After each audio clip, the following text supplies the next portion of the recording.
Welcome to the Innerbelt Bridge in Cleveland, Ohio. Record-breaking driven piles and huge drilled shafts support this structure. Pile Dynamics is proud to have supplied systems that monitored their installation and assessed their integrity and bearing capacity. Pile Dynamics, Inc., quality assurance for deep foundations. Visit us at www.pile.com/PDI. The Flats in Cleveland is where you'll find inflated optimism. And for good reason. Crews are in the final stages of the first of two new spans over the Cuyahoga River. Together, the Innerbelt Bridges are expected to flatten the problem of congestion in the area, while at the same time provide an elegant stretch of steel and concrete leading in and out of the rock and roll capital of the world. Roads and Bridges magazine checked in on the progress in mid-June, and prime contractor Walsh Construction was placing the last of the steel girders on Bridge Number 1, which will temporarily carry both eastbound and westbound I-90 traffic. When its partner span is completed in 2016, a total of 10 lanes will be open, 2 more than the first-generation Innerbelt Bridge, which was built back in 1959 and was costing the Ohio Department of Transportation millions of dollars to maintain. We are hopeful that this transportation improvement, which is bringing millions of dollars into the city just by itself, will further generate dollars for the city. The idea of building another bridge in the heart of Cleveland certainly generated a lot of public interest. The number of bidders was shortlisted to 3, and each had to provide a rendering of their proposed concept. Clevelanders were then allowed to weigh in on their top pick and decided on a Delta girder design created by HNTB. According to Tom Flask, the Delta girder allowed the prime designer to maximize the height of the piers while having a shallower steel section.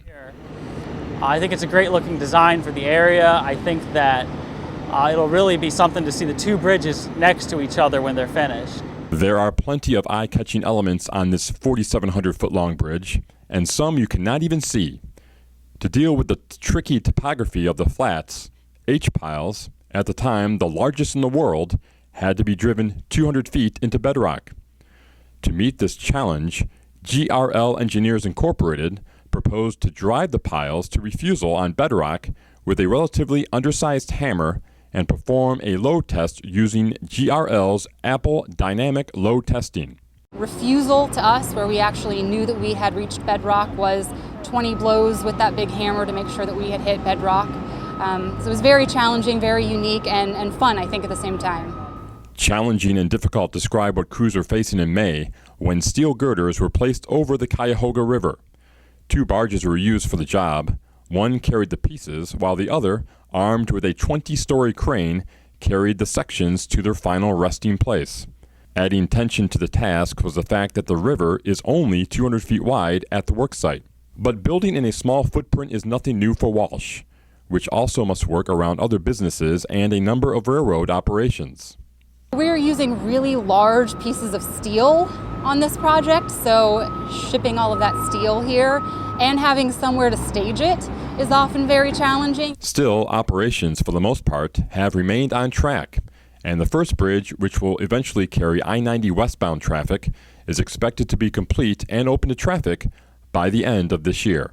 Our Cleveland motorists will be comfortable with the exits and the entrances onto the two bridges when they're finished. The Pile Driving Analyzer, PDA, evaluates bearing capacity of driven or cast-in-place foundations from data collected by strain transducers and accelerometers. These sensors gather data as the pile driving hammer or a drop weight impacts the foundation. The process is called high-strain dynamic load test.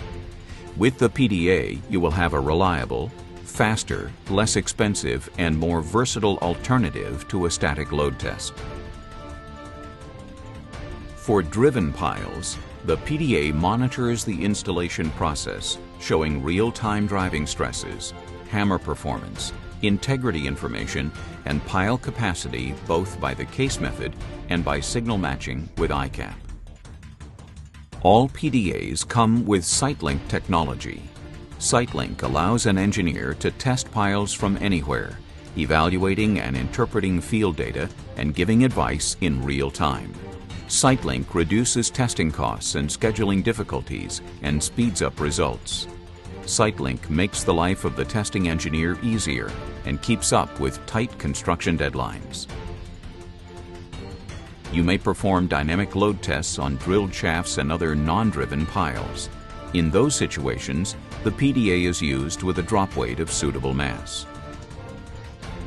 Once data is collected, you will determine the bearing capacity and resistance distribution along the shaft using the gold standard signal matching software CapWAP. CapWAP also calculates the static load test result in the form of a load set curve, and that has been frequently correlated with actual static load tests on the same pile with very good correlations and agreements. Dynamic load tests are standardized by ASTM D4945. Numerous codes, norms, and manuals of practice all over the world require or encourage dynamic load tests and allow them to partially replace static tests.